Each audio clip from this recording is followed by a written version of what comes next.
Ah, mu by'ukuri bibaho, nta n'ibitangaza byabaho ko abantu batozwa, noneho mu buzima busanzwe hakazavamo ibigwari. No mu muco wacu wa kera babonekagamo, icyakora izindi ntore zikabegera zikabaganiriza, zikabereka amakosa, izishoboye zigasaba imbabazi, zamara gusaba imbabazi bakazihanaguraho ubusembwa.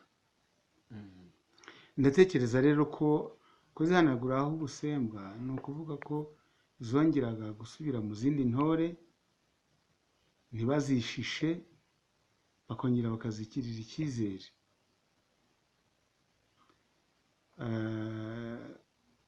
Muri iki gihe rero ntabwo natangazwa n'uko hari abatozwa, nyuma yaho bamwe ariko bake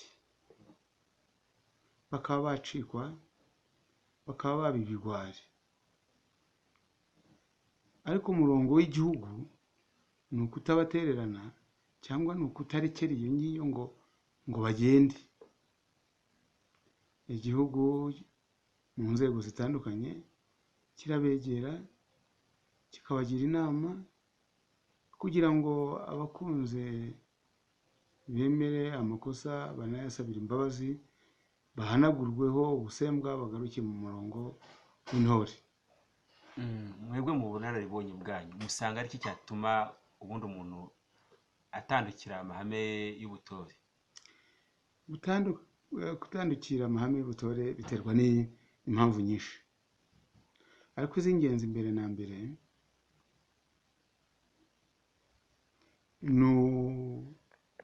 ni ukudashishoza, ni ukutareba kure.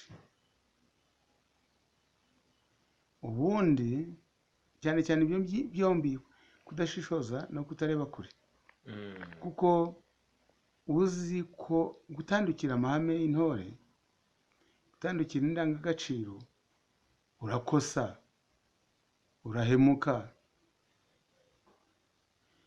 Wahemuka rero nibyo nise kutareba kure, ntabwo utekerezaho ahabi ikinyoma kizakugeza.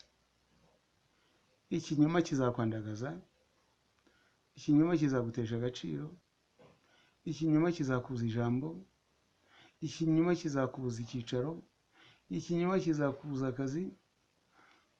Kutareba kure rero bituma utatira amahame y'intore, ugatatira indangagaciro, ariko nyuma amaherezo ukazicuza. Mu by'ukuri ni ibintu mpora mvuga. Intore niyo mizero y'igihugu. Intore nizo zigomba gutanga urugero rwiza muri byose. Zigomba kurangwa n'umuco w'ubumuntu mu miyoborere myiza, zikarangwa no kubaka ubumwe bw'Abanyarwanda, zikarangwa no kurwanya ingengabitekerezo ya Jenoside ndetse no kwirandurana n'imizi yayo yose, zikarangwa no kugira ishema ryo kuyoboka, ryo kumva ko ari Abanyarwanda bene mugabo umwe, bagomba guhora buri gihe baharanira guhesha ishema urwatubyaye. Kandi kugira ngo birambe, intore zigomba kwirinda umururumba, ubusambo, inda nini, bakagira umuco wo kunyurwa n'ibyo bafite. Ibyo babitunganije, ndakubwiza ukuri, u Rwanda rwaba paradizo.